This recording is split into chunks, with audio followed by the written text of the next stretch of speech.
Well, all right, everybody. Here we are. We are back. This is Armchair GM. That right there, that guy looking all excited is the one and only Tigo. Oh, I got my sound on over here. We guys, the one and only Tigo. I am Green Bean. I am back with you guys. I had a week off last week, laying there in the Florida sun. I was trying to get my Tigo on.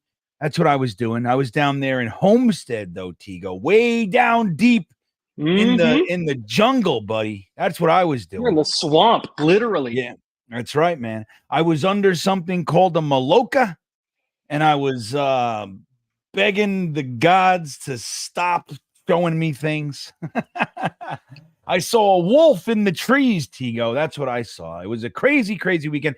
But I'm glad to be back with you. I'm glad to be back talking Jets. It is OTA's time, everybody. And today, as we know, we got to see some stuff. Number one, some passing. We got to see some no-look action. Maybe Aaron Rodgers is channeling his inner Patrick Mahomes. Looked pretty.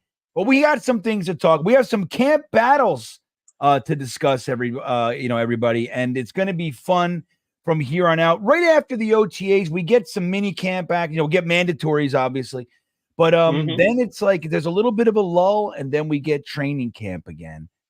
So this is like this. We got to eat while we can. You know what I mean? We got to eat while we can. Did you get a chance to watch any of the OTA goodness so far? I've seen the bits and pieces of it, and I try to be purposefully late to the OTA stuff, and so that I don't get drawn into the hype, because like you want to like be like, oh my god, Aaron Rodgers to Gary Wilson, but like you have to be like, they're in shorts, right? Like they're not wearing pads. They wear helmets just so that they can get used to seeing through the face guard. Like that's it. This is not real football. This is not real speed. Let's relax. So I try not to get sucked into that hype, but boy is it hard, because it's just the way the ball comes out of Aaron's hand, the way that he just looks on the field. We haven't seen a quarterback that just looks like an NFL caliber, like a high-level NFL caliber quarterback, since the guy that he replaced in Green Bay, since Brett Favre, in my opinion.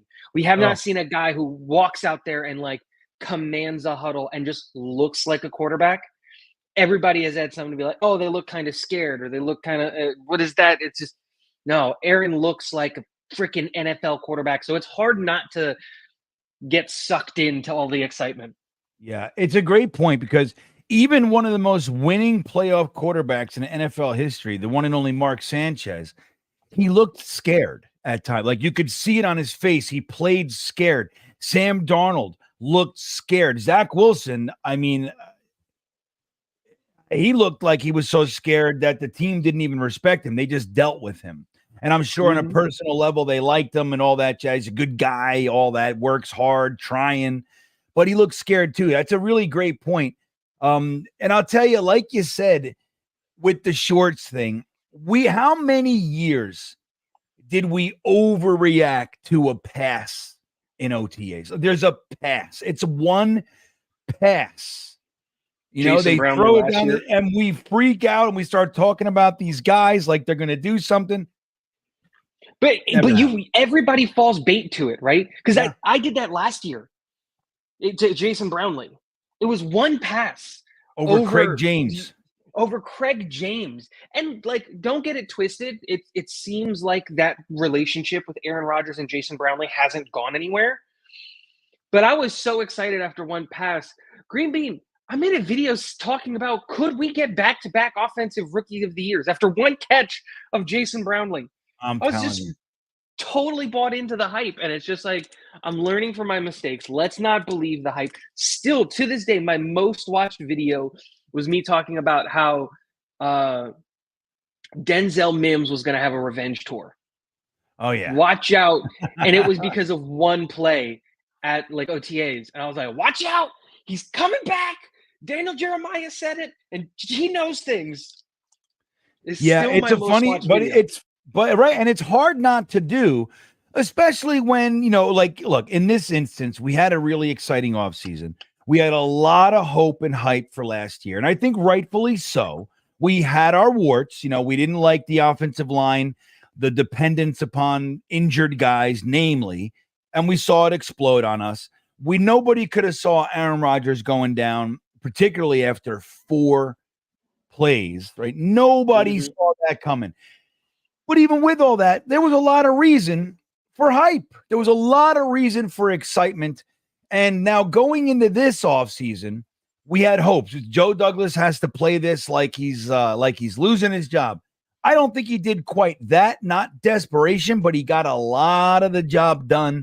And I think to really supplement this team in the ways that we needed him to supplement it, we got Malachi Corley in the draft. You got Olu Fashanu in the draft. You got Tyron Smith, Morgan Moses, Simpson in free agency. You went and you got Braylon Allen and Isaiah Davis in the draft to support the running game. I mean, most of this draft was offense. Most of this free agent period was offense. But you went and you bolstered the defensive line. You lost a couple guys, middling guys, not the premier guys. As much as we may have liked Quentin Jefferson, but he was the middle of the pack guy. He was good. We liked him. You had no reason not to like him.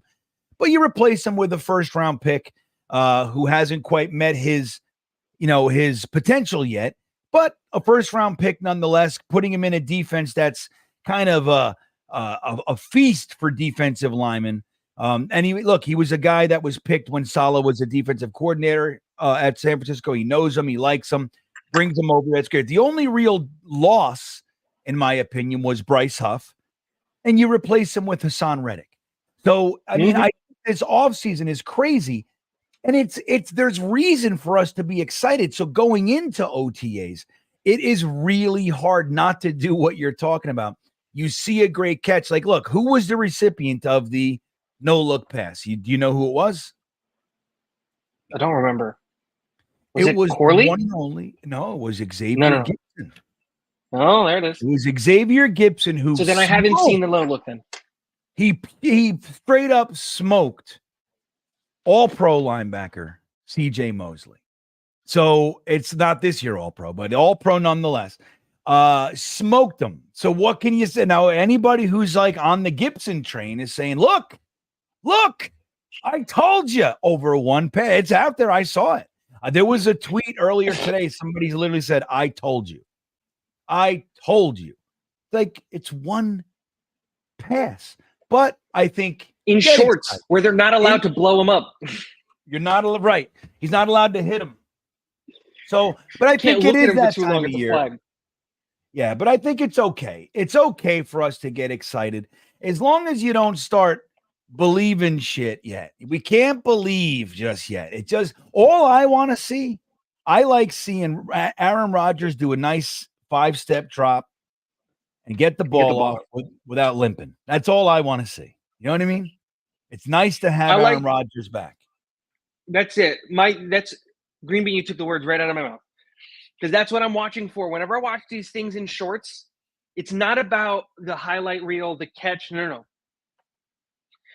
Is the ball coming out on time? Is this a 3-step drop, a 5-step drop, or a 7-step drop? Is the ball coming out on time? And if it's not, how many hitches before the ball comes out?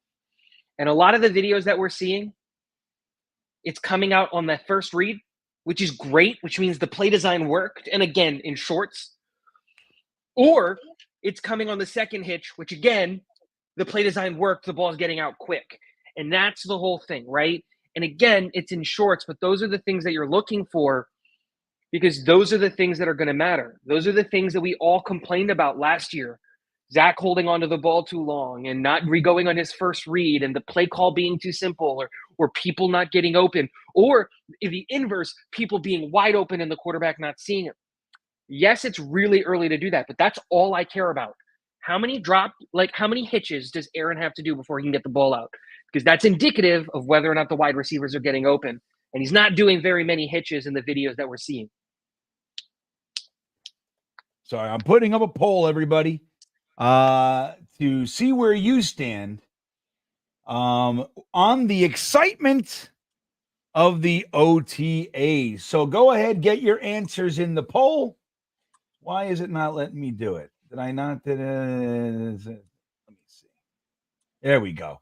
All right, it's up. The poll is up. I'm curious to see what the chat thinks about the OTAs. Now, let me ask you this. There was a story this week, Tigo. I didn't get a chance to chat with you about it. You can see Jeremy's comment in there. Just get me. Let's just get to week one. Jeremy, don't wish your life away, buddy. You don't know how many more days you have left. You know what I mean? We just don't know how many days we have left. I'll just enjoy them as they come. But I hear you. I definitely hear you. But there was a story. One Justin Jefferson was seen in Florham Park. Now, he wasn't at the Jets facility, but he wasn't far. And there's not much to do in Florham Park that might attract one of the greatest receivers in the NFL today, all the way from Minnesota to Florham Park, New Jersey. I mean, there's the Morristown Airport over there, so he could be going somewhere else. It could just be the private jet landing spot for him. But what do you make of it? You think there's any realistic potential for Justin Jefferson to be maybe they gave him permission to speak with the Jets or something like that? You think anything like that's going on? I will say this. Frozen. You're pretty frozen. Is that you? Hello? Is that me? Yeah, I can hear you. Go ahead. You can talk, but you're frozen. I think that's you because I'm. Oh, I don't know. Yeah, I'm looking at YouTube. Yeah, you're frozen on YouTube. I don't think too. that there's any. Oh, that's all right. Weird. Just move slow. Well, I think the biggest thing. I think the biggest thing is that ultimately, the Minnesota Vikings have no reason, and they don't have any financial anything. Like they can afford to pay him. They have a quarterback on a rookie deal, and that quarterback on a rookie deal would benefit greatly from throwing to the best wide receiver in football. Like it does objectively, there is nothing stopping them from signing anything. So I'm not going to get excited about a Justin Jefferson move because it does not make sense for them to move on from him. I think that this is just, he probably, and this is going to sound ridiculous, but don't freak out. He probably just came to hang out with Austin DeCullis because they were both at LSU together. They both came in as freshmen. Like, that's more likely of a scenario than it is that he came to talk to the Jets about a trade. Now, if that is actually happening and we're talking to Justin Jefferson about a trade, I'm all in. This year's first, next year's first, make it happen. Bring him on the team, give him the $35 million. He's totally worth it and go win a Super Bowl. But that's just not real. It's not going to happen. So I'm on the train of he's coming to hang out with his old offensive tackle buddy, Austin DeCullis, here in Florham Park than it is that he's coming to speak with the Jets. Yeah, I think that makes a lot of sense. I mean, look, it's fun. It's exciting to think about the idea of having Justin Jefferson paired. I mean, dude, you could take anybody not named Garrett Wilson and push him right off the roster. I don't care. You know what I mean? I just don't care. Garrett Wilson, Justin Jefferson, Mike Williams, and Malachi Corley. I mean, with Breece Hall, Braylon Allen and the bunch, Tyler Conklin, Jeremy Rucker, we're talking about quite literally an unstoppable offense with Aaron Rodgers at quarterback. I mean, unstoppable. Nobody could deal with all that. So I just don't think it's allowed. The NFL's like, no, we're not going to allow this. I don't care what you guys are putting together, even if it was real. But I'm with you. I think it's just happenstance, as we like to say over here in Green Bean Town. Just a little bit of happenstance. Nothing to see here, everybody. Now Blitz Crew said, look, Fitzpatrick didn't look scared. That's a good point. Yeah. I think. Well played. He was pretty confident. I think Geno Smith looked scared as hell. Maybe not in the lock. Maybe he got a little too cocky in that locker room that day. Maybe he should have been a little scareder that day because he got his friggin' jaw broken in our locker room. So that's crazy. Fitzpatrick, yeah, that was a good year. Now, he didn't look scared, but he didn't look good a year or two either. We had one That's what year I mean, of too. Yeah, like it's not necessarily like it just I think people know what I mean when they say like looked like an NFL quarterback, you know? Yeah. It's just that's like there's something different about it. Like Tyrod Taylor, and I've seen him make the throws, and he's a professional, and I'm so happy that he's our backup, but he doesn't look like Aaron or like Favre or like Mahomes or Brady or Manning, either of the Mannings or Rivers. Like there's this thing, there's this swagger, there's an it. I don't know what it is, but when you watch like a competent NFL quarterback, you're like, that's it. Because Fitzpatrick, you never knew if you were getting Fitzmagic or Fitztragic, and I think that's the thing. That's the problem. And it's right. Like, look, the truth is that we do have a 40-year-old quarterback coming off an Achilles tear, but he's one of the greatest quarterbacks to ever play the game. And we already know he's highly motivated by getting slighted. And if anybody's been catching heat this past year or so, it's Aaron Rodgers. Whether it's something he says, people taking words out of context and making a big deal about it, whether they're saying he's going to run for vice president, or just that he's old and washed up. He's motivated by stuff like that. This is the perfect guy to be a 40-year-old quarterback coming off an Achilles. Like if there's no other quarterback I'd rather have in that situation coming into the Jets. Now it's weird to put so much on this guy because he's not even ours. You know what I mean? As far as we've never seen him play, a couple plays. This is a little smattering, but it really is important, man. I mean, the team around him just might be the best roster we've had ever. I mean, on paper. I mean, yes, there's the 80s teams, 90s teams, the sack exchange and all that. There's the Bill Parcells years. There's the 2009, 2010 Rex Ryan years. There's the 1 year with, in 2015 under Todd Bowles with Revis and Gilchrist and Screen and all those guys, and Muhammad Wilkerson and Sheldon Richardson and Brandon Marshall Decker. That was another good team. But this team, this defense has shown that they are special. And they've been carrying the team. They've had no help, and they're one of the top three. They're a top three defense in the NFL. If they're off the field 2 less drives a game, I mean, we're talking about easily the number one defense in the NFL. 2 less drives per game. 2 less drives. Give them the same amount of drives, but with a lead. Even that. With a lead. Let us play with a lead once and see if this isn't the best defensive unit in football. I think they are. I think they definitely can be. Now, let me ask you this. What do you think about the Sauce Gardner traveling thing? With him, we've had Sauce kind of locked in on a side. This year, there is significant discussion about Sauce Gardner traveling with maybe the best wide receiver, the guy that can do the most damage. A really great example of when we could have used that last year was the Dallas game. CeeDee Lamb was just carving everybody up. They kept him away from Sauce Gardner for the most part. And it was like at will. He was open at will. And if you just lock Sauce Gardner on him, I think it could have had a significant impact. Do you think that's going to be a good thing for Sauce? I mean, what he's doing is working. The defense, it's working. Why fix it if it's not broken, so to speak? Which side of that do you land on? That's my thought process. My thing is I would like for it to be your, like, DEFCON. I forget how the DEFCON works. The smaller the number, the worse it is, right? Like, DEFCON 1, the Russians are invading, the nukes are on the way, Sauce has to go follow this one wide receiver, right? Because I think we were the best defense in football last year. And I don't think the numbers or whatever are going to show that because of how bad our offense was.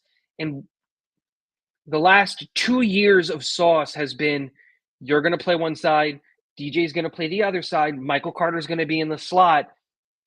That's it. We're not going to move anything around. We're not going to do anything about that. That's a formula, and it works.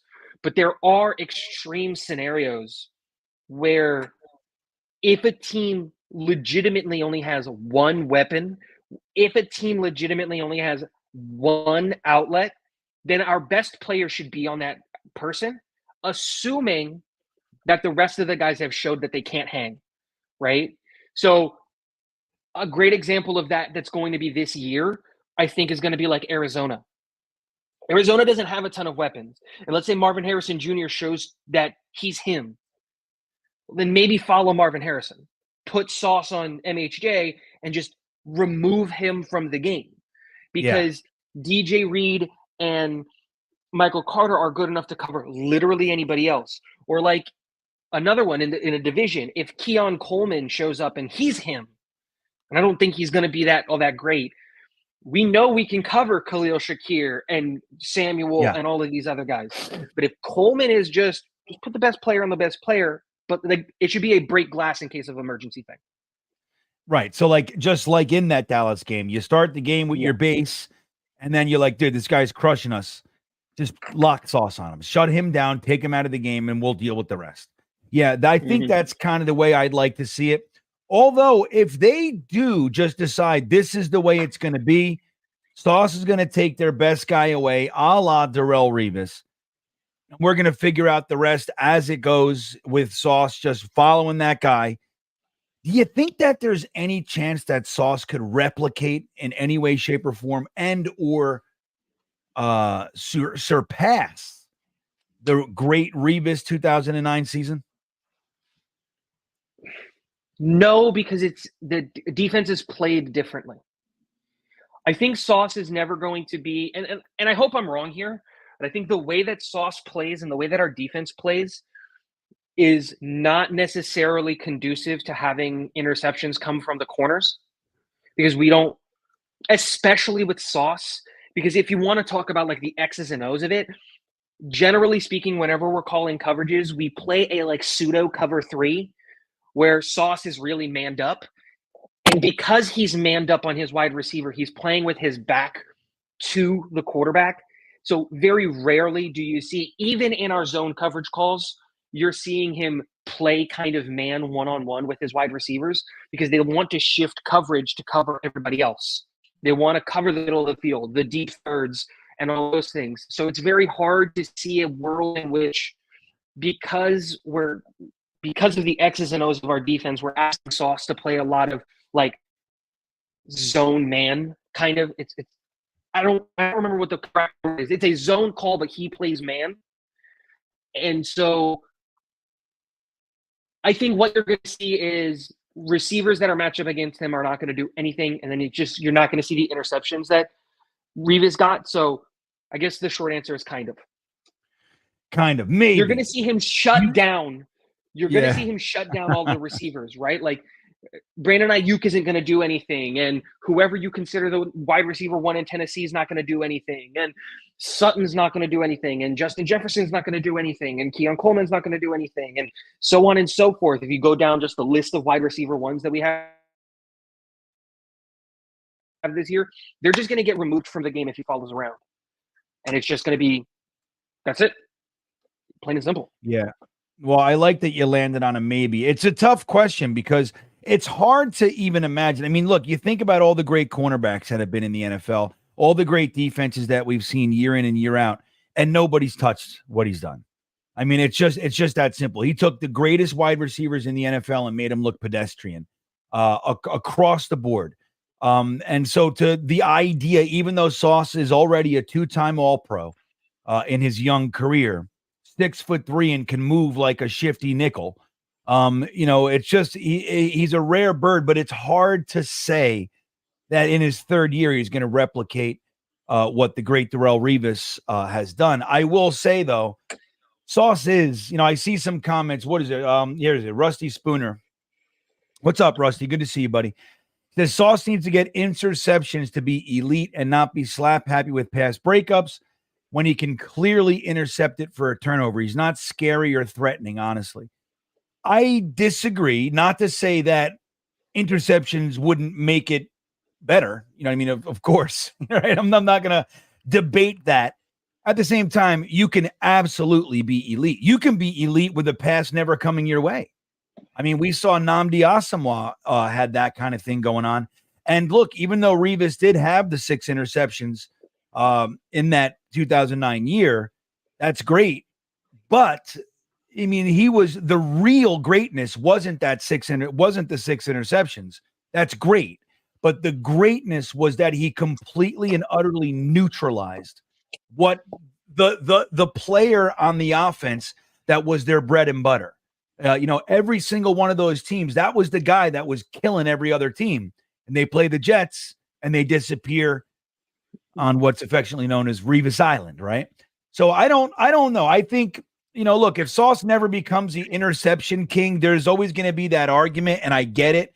But you can absolutely be elite without interceptions, in my opinion. If nobody's catching passage, if quarterback ratings against you are super low, every receiver that you cover, I mean, what, they're getting 5-10 yards a game kind of a thing. He's elite, So I'm not worried about that. That said, I'd love to see him get some picks. That one dropped pick 6 in the same game, Dallas. Boy, oh boy, would that have changed things.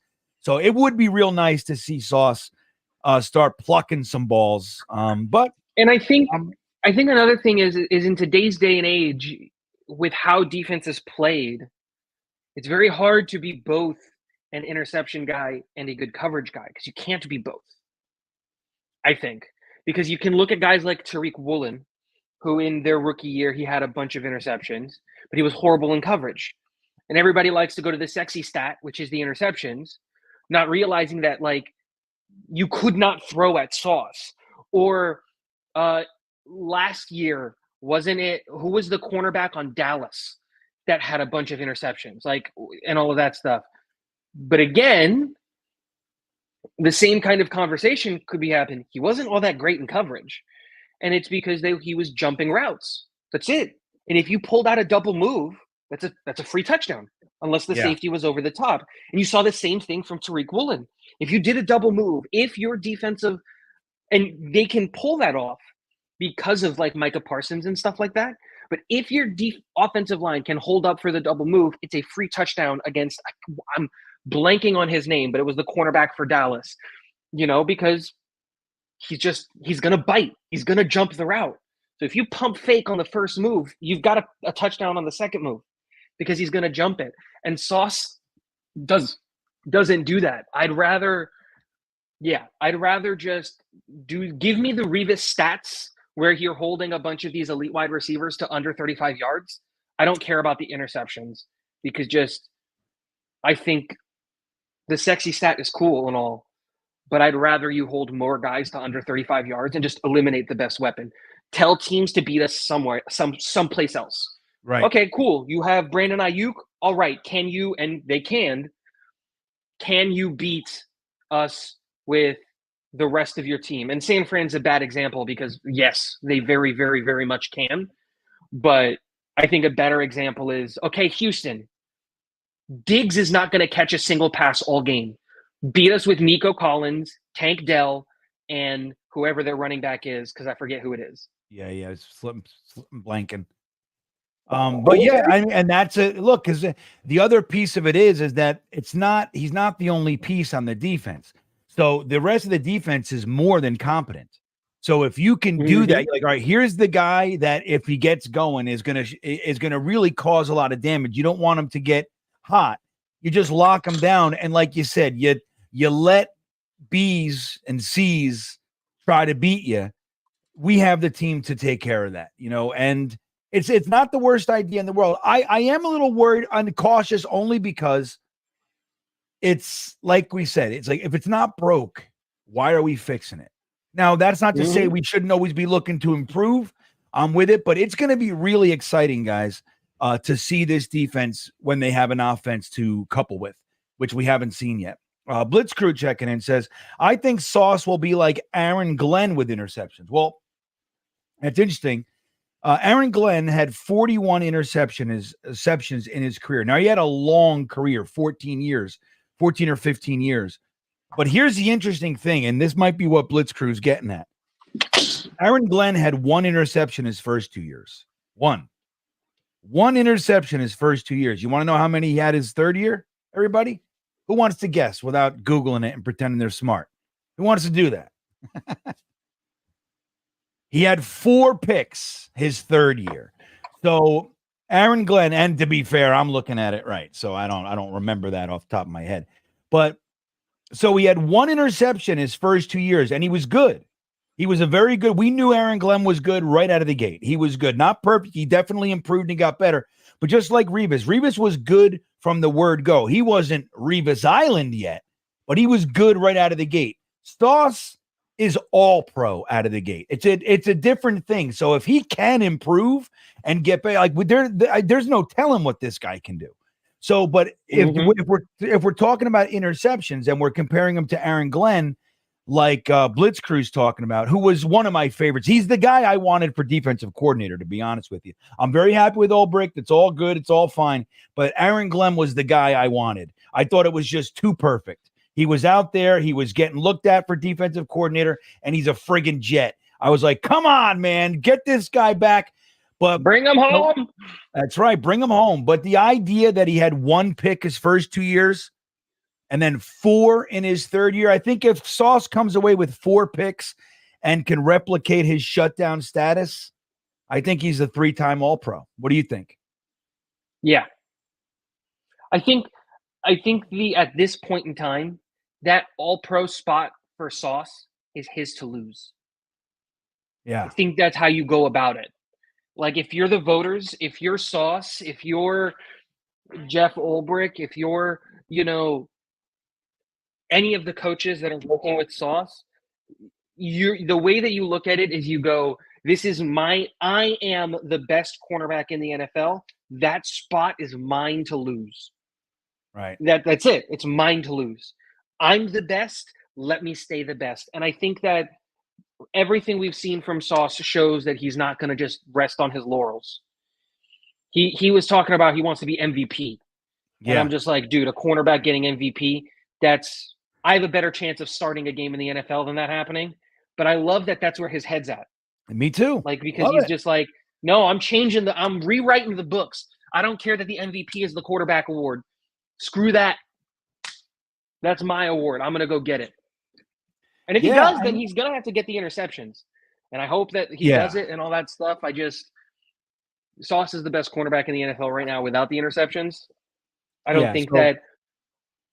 Yeah, go on. I'm sorry. I was going to say, I don't think it's 100% a needed part of his game.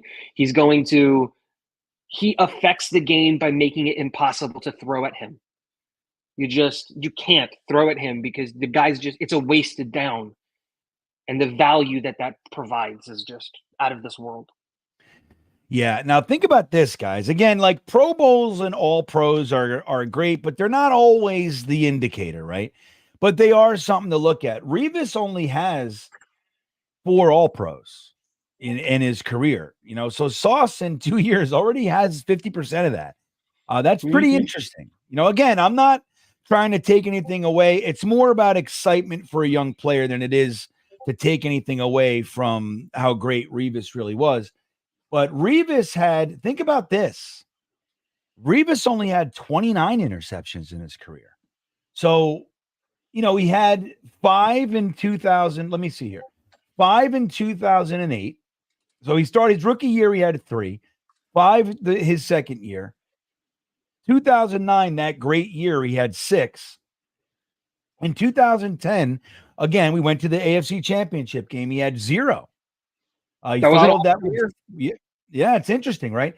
Then he followed that with 4, and then he had 1, 2, 2. Then he had 5 in 2015, 1 in 2006. So there you go, 2015 again.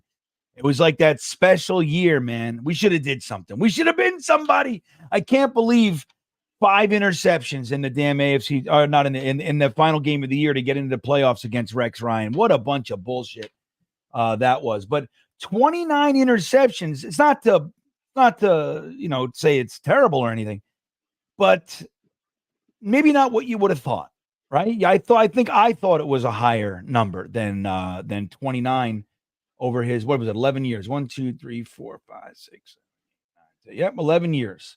He played. He got 29 interceptions. So anyway, one of those things. I think Sauce has a chance. And like you said, I just love that he's not just like, hey, man, I'm good. I'm just going to keep being me. No, he wants to continually get better and better and better. He's talking about being the MVP. He probably asked to move around with the team's best receiver. He wants to be this guy. So that's great, man. And again, 2 years underneath him, all pro level play. You couldn't want anything more than for the player to be seeking greater things than that. I mean, it's amazing. It's amazing. Now Dom C ran into Germaine Johnson today at his kid's school. What do you think of that, Tigo? That's awesome. Meeting players is always like a cool thing, like especially when it's not something like that's planned or anything. I ran into Chad Pennington once down here in Florida, like when he was in Miami, and like that was just a really cool moment. Like even though he played for the enemy, like that was my favorite player growing up, and that's like a cool like when you just catch players out in the open, and it's not like it's just like, and then they're cool enough to like sit down and have a conversation with you, and just like they're not just trying to like, okay, what do you want me to sign so I can get out of here? Like that's a really, really cool moment. I only have 2 examples of that, and it's Chad Pennington, and then I met a soccer player once, came into my store, and then we sat and talked for like 20 minutes, and he was just awesome. Like he was driving the conversation, and it was awesome. Yeah, that is cool. I ran into Lawrence Taylor one time at a rest stop on the Parkway heading south in New Jersey. We ran into him. We had a brief little chat, just normal chit-chatty stuff for a minute. And then he got in his car. We got in our car. Then we went down. We were going to see the Roy Jones Jr. Vinny Pazienza fight in Atlantic City. We sat down in our seats. We had like, I don't know, 10th row or something. And who comes and sits in the row in front of us? LT. We go, hey. He goes, hey, guys, what are you doing?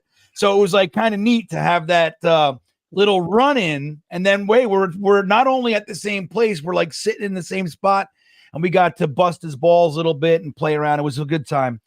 He was that was in his nice and his fun crack days. So he was very cool. It's nice, but yeah, it's really cool. So what do you think about Germaine Johnson, man? Let's talk about him real quick. I think it's almost like he's quiet. Like we're talking about lots of players. We're talking about lots of additions and all that. But Germaine Johnson, first round pick, obviously, had a solid rookie year, improved dramatically last year, in my opinion. Mm-hmm. Not only statistically, but I think impact wise, he just looked like a different player. He looked ferocious. He looked strong. He looked big and, bigger to me. It was like just a whole thing. Where do you see his trajectory? Like, what do you think his year 3? You think he's going to continue upward? What do you think is in store for Germaine Johnson? I think Germaine Johnson is like my second favorite player on the defensive side of the ball behind Sauce Gardner. I plan on getting a Germaine Johnson in black with the new legacy jerseys. Like that's the black jersey that I'm going to get. I love his story, but more importantly, I think that this is one of those things where Germaine doesn't get the credit for the job that he's doing. Germaine Johnson was one of the better edge rushers in the NFL last year. But because he's being asked to do a lot of his work on, your first and second downs, and again, he's part of the NASCAR packages, and he's part of he has sacks and he does all those things. But because he's setting the edge, he's stopping the run, he's making these teams have to go to the pass and doing all of the dirty work. It's just, he doesn't get the credit that he deserves. I think, honestly, that he is probably one of, if he's not second best, I think at worst, he's 4th best player on our defense. Because it should go Sauce, and then I'll have a conversation about because Quincy last year had such a good year, so I'll let you put him second, or if you want to put but at worst he's 4th. And I think easily he was our best player on the defensive line last year, not named Quinnen Williams. Right, I was going to say that. It's just the reason JFM's not on this team is because of how freaking good Germaine Johnson is. They said they play very similar roles. Well, let's just put JJ on the other side, and we can bring in Hassan Reddick full time. So, yeah, I think Germaine Johnson gets slept on, and people are going to put an asterisk on it. But let's not forget he was technically a Pro Bowler last year. Well, fourth technically a Pro Bowler. Let me see here. He went. It's the word is That's- given to him if you go to his stats. It If says you go to it. his, I'm it looking says right he's at a it. Pro Bowler. Yeah. Technically, even though it required, I don't remember who it was to decline, or no, he got hurt. I don't remember what it was. Somebody didn't go because they got hurt or something along those lines, or they didn't want to go. So he was the first alternate. Still a Pro Bowler technically. Yeah, totally. And it said right when we're looking back, there's just a little blue PB right next to that year. That's Pro Bowl. I'm with it, but I think deservedly so. And I agree with you. Not named Quinnen Williams. I believe Quinnen Williams is the best player on the defense. Sauce could usurp him in that role, so to speak. Yeah, totally see that. But I right now I believe Quinnen Williams is special and and dominant. And again, guys, when we're looking at this defense and they're getting the ball back there, or whether it be an up and 3, down and 3, and a punt or a turnover, whatever it might be, the offense gives it right back. Like they're coming on the field. You know this. We've talked about it during games. We've talked about it for the last couple of years. The defense is on the field entirely too much. And some of it is extended drives. They have that bend, don't break in them. But at the same time, they get almost no help from the offense. Whenever the offense was playing well, the defense, it was almost like they didn't even know what to do with it. It was like, what the hell? Holy shit. Like we gave them the ball and they scored. Like, what is this madness? So I think playing with a lead, like you said, Tigo, this defense was built to do that. And again, we lost speed rusher Bryce Huff, but we replaced him with, look, he's older, but more accomplished.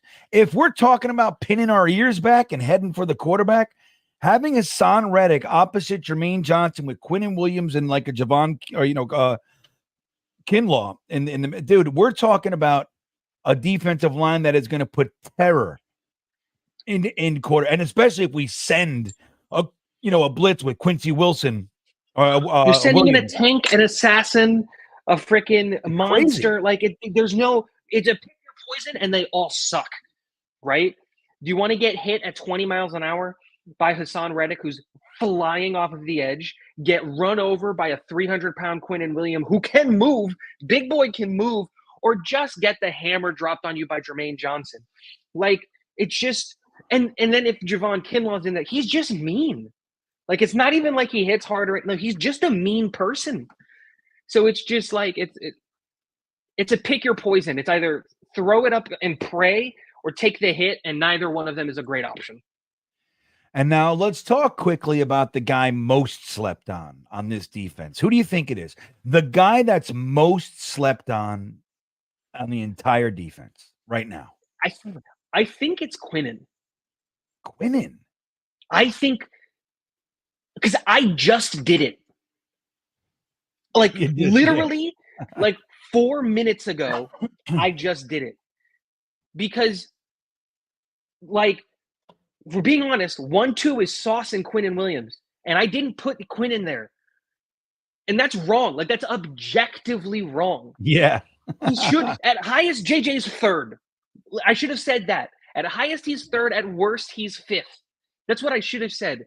I think people sleep on Quinnen and just how freaking important he is to the defense. Yeah. Because, like, we lost Sauce and DJ Reed and still beat the Eagles. Yeah. When like, that one game when Quinnen went down, it looked like a completely different defense. Yeah, it's very true. And someone said it in the comments, so I'm gonna in the comment section, like it was Nate. Quinnen is the one player we can't afford to lose. Yeah.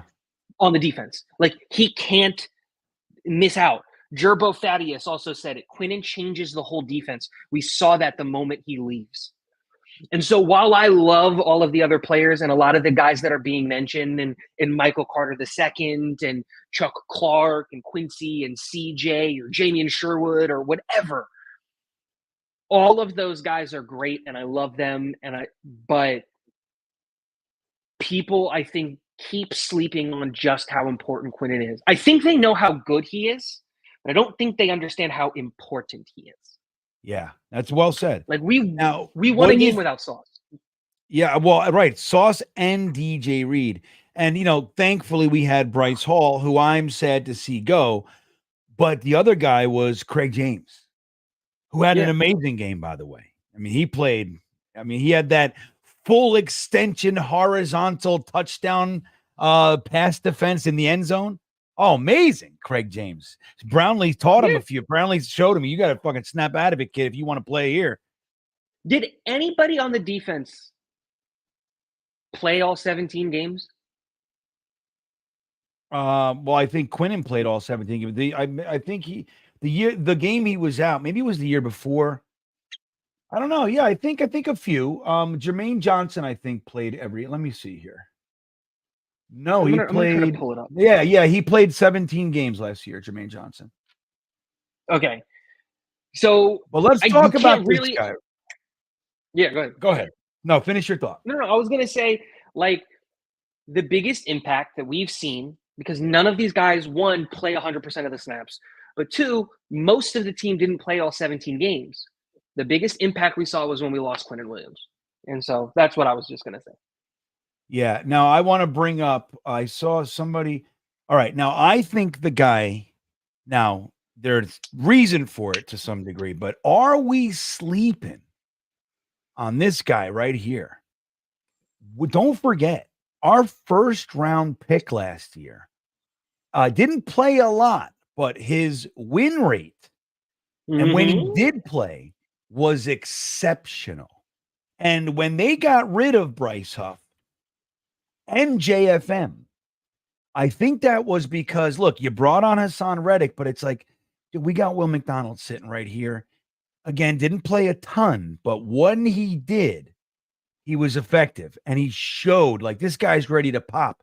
Are we sleeping on his potential this year to maybe duplicate somewhat of a Bryce Huff type of an impact with a 25-30% of the snaps kind of a thing? Just, really dense quality impact snaps. What do you think of that? I think he's going to get an even bigger jump because there's no one. I think people are looking at it as like, oh, he's going to replace Bryce Huff. And I don't think that's the right way to look at it. I think the right way to look at it is I think that he's replacing the snaps that were going to, like, Jermaine Johnson. Because I think Jermaine Johnson moves into that JFM role. Hassan Reddick moves into the Jermaine Johnson role. Well, now you've got this third edge rusher, that was like a bunch of these different guys that are coming in. And I think here's the other thing is that he can play the run. We're not scared of putting him out there. He has the ability to play the run. And so you can put him on a second down. He doesn't just have to be a NASCAR package guy. He doesn't have to be just a third and long. You can put him in on third and short just in case there's a pass. Because we saw that, him getting to the second level, not to run past the runner, but to meet the runner right in the hole. And he's right there. And he's so long. So I think that, one, I expect a big jump in his snaps. I'm talking closer to 40% would be my expectation of Will McDonald in year 2. And I absolutely think that with his skill set and our coaching staff, and I think that that's the biggest thing in this coaching staff I trust, you marry those two things together, and I'm expecting a very similar jump from year 1 to year 2 that we saw from Jermaine Johnson, from Will McDonald, because everything points that that's what we should expect. So, right. Yeah. All right. I'm going to end this poll talking about our excitement level for the OTAs, everybody. Where are you? Do you buy in? Do you say, that's it? Oh, I love it. This is my guy because of the one catch like Tigo with Jason Brownlee last year?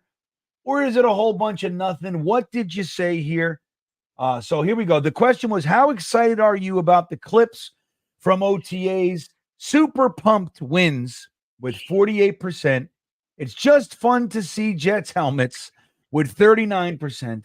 And it means absolutely nothing. 12% are just not buying it. I'd say that's a lower number than I thought, actually. I can't help it either, man. I don't think I attribute greatness necessarily to somebody that, excites right now. Who was the guy last year? Cap. the wide receiver cap. I think he's in the Canadian Football League or the UFL right now. But people were talking about him beating out, guys like Cobb, and it's like, I mean, dude, he had 2 good practices with shorts. You know what I mean? But Like, that's can the we whole calm point, down? right? We've got nothing to talk about right now. We're months away from the beginning. Let's just get ridiculous. This is the season to make Jason Brownlee Offensive Rookie of the Year videos. This is the season to talk about Braylon Allen being the next, I don't know. Why am I blanking? The guy from Pittsburgh that went back to Pittsburgh when he was old to just be oh man. I don't know. What's the Pittsburgh running back? Oh, not Bettis. Yeah. Freaking let's get ridiculous. That's the whole point of OTAs. We're so far from it being Jason Brownlee is the next Cortland Sutton. Braylon Allen is the next Jerome Bettis. Freaking Aaron Rodgers is going to play another 15 years, break every record known to man. Like, what's the point? Because we're not going to remember any of this anyway. Once pads come only on to and make all of fun that of stuff. each other in a year from now. That's it. It's the only reason we remember. Yeah, absolutely. Or to make fun of yourself, right? But that's the whole point. Let's have some fun. Like, it's just, we're at a point where nothing's going to happen. We're not going to sign any players. No, like, best case scenario is someone gets extended. I'm still waiting on the Hassan Reddick extension. But, like, outside of that, like, dude, they're in shorts and pads. Let's overreact. Let's have a good time. Let's be measured fans closer to the season. Once pads get put on, then I'll have measured takes. Until then, Jason Brownlee's the best wide receiver in the NFL. There you go. Well, he's ready to pop. He's the guy. Blitz Crew checking back in. He says Reddick extension is being held to see McDonald's second year first. What do you think of that? You think, look, they got him under contract halfway through the year. If Will McDonald's showing he's a stud, then we don't need Hassan Reddick. Or we could come at it from a less desperate point of view. Maybe it's like, hey, dude, look, we'd love to have you, but we got this kid right here. You want to stay with greatness? We already have a Super Bowl ring. That kind of a thing, maybe. But what do you think? I think that there is some logic to this comment, right? You're holding on to the Reddick extension to see what happens with McDonald. But I think the Hassan Reddick extension is more of a matter of when it's going to happen, not if it's going to happen, because we know how this team likes to be at least 3 or 4 deep on the edge. And right now, I think the argument can legitimately be had that we're only 3 deep. Because one, like, we have no, or at least I don't. I know that you're a fan, but like, I don't know what we're gonna get from Michael Clemens. Is McGregor gonna make the team, and is he gonna take Clemens's spot? And what's gonna happen with that edge 4? So if you're going with this expectation, Blitzkrieg, then you run into a situation of like, well, then we have to go back to the edge room for a high level player next year, and it's just like we're slated to lose both corners, right? Like in DJ Reed, and like, so you got to start figuring out where you're going to put your money. And I think Hassan Reddick is an easy way to keep what makes our team great, to keep it great on defense, especially because we're probably losing Ulbrich after this year. I know. I think Ulbricht's a goner. Well, assuming that the defense holds up, right? That we're good. Yeah, of course. Ulbricht is going to be a head coach. I think. He'll be on people's short list for sure. I do think we need to extend DJ Reed. I mean, keep the band and Michael Carr. I think that's vital. One of the things, like, it's not just about talent, right? It's about cohesive, continuity. That's the stuff that really great teams are made of. We haven't seen that this is the longest we've seen a defense together in quite a while. Oh, yeah. And our offense, you can see, the fact that Garrett Wilson and Breece Hall are going into year 3 together, it's kind of nuts. We don't see that very often, especially from high-level players, we're look at our offensive line. What our offensive linemen 3 years ago, there's only one guy here, and that's AVT. They're all gone. Because we drafted him. What's that? And it's only because we drafted him. He's still on his rookie deal. That's right. And so if we signed him and he had these injuries, he wouldn't be on the team. No. And so, but that's the whole thing. It's like, keeping a group and a premier high-level group like Sauce, Reed, and Carter together, I think is really important, man. Now, you don't have money to spend everywhere. And if you got to lose a Reed to keep a Brees kind of a thing, maybe you got to do that, if you're thinking that way. But I don't know, man. I think it's vitally I important. would love to keep the band together. I would love to do it. But I think Philly game was the nail in the coffin for DJ Reed, in my opinion, for him staying with the team. Because the defense went out there and won a game against one of the best offenses in the NFL, with the worst quarterback play I've ever seen in the history of the NFL, with Craig James, and I can't remember who the other guy was. Was it Bryce Hall? Was it Bryce Hall and Craig James? Hall, yeah. Well, that's the thing. See, we don't have a Bryce Hall. I mean, they like Eccles, but I don't know. I don't know why they like Eccles more than Hall. I do. I think Eccles. That's a different conversation. But I think, like, even if it's not Eccles, I think you saw that, one, it's probably cheaper to keep Michael Carter. You drafted him, and I think that the contract that DJ Reed is about to get is going to be absolutely, and he deserves every penny of it. Let me get it very clear. He deserves every penny of it, if not more, of whatever his next deal is going to be. But he has been getting kind of shortchanged because he's short, and now he's going into a negotiation as, I am a top 15 cornerback in the NFL, playing on one of the best defenses in back-to-back years, because this will be the third year of a top defensive unit coming out of him. I think he's going to be the highest paid cornerback when his contract comes up. And so he totally deserves it. Yeah, it seems, look, Wyatt is sharing, if we don't sign DJ Reed, I riot. But let me ask you, I think you might have just answered it, actually. But if you were the GM and you had to make the choice between keeping one, all things are equal, maybe a little bit less one way or the other, DJ Reed or Michael Carter, who you keeping? As a GM, Michael Carter. Because I think playing the slot is very difficult, and ultimately he will be cheaper. And at slot corner, Michael Carter is a top 3 slot corner. And so if you can get him for $11 million for 3 years, or it'll be $33 million for 3 years, so it'll be 11 per, I think you pull that, you do that. Whereas what is DJ Reed going to get? 20? I know. What did Winfield just get? Because that's the standard. That's the starting spot if you're DJ Reed. The starting point is whatever Winfield just got. So if someone wants to pull up what the Winfield contract is, well, we don't have time, but let me see real quick. Winfield contract. And as a fan, not as a GM, I want DJ Reed over Michael Carter because I want my 2 outside guys, right? And Michael Carter only plays 50% of the snaps, and I'll be like, just play Sherwood more, and we'll just play with 3 linebackers like the old days. But the reality is the slot corner is so important. So he got a 4-year, $84.1 million contract, $20 million bonus, $45 guaranteed annual average salary of $21 million per. Cap hit of $8 million this year. It's crazy.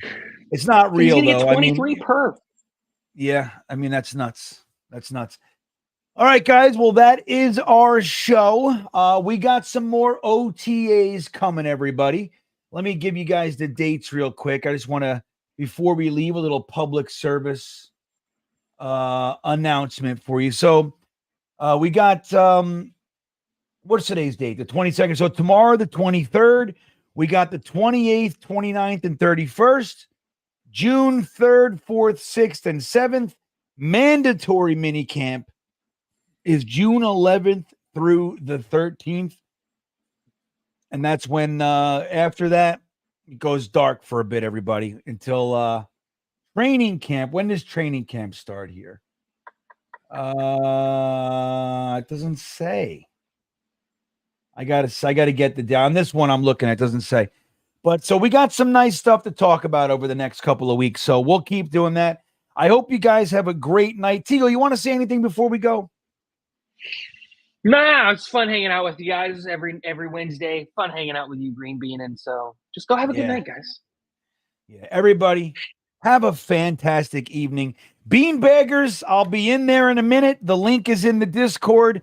I hope you guys will all come hang. We can do whatever you want tonight. We can look at OTA clips, whatever. But I'll see you guys in just a minute.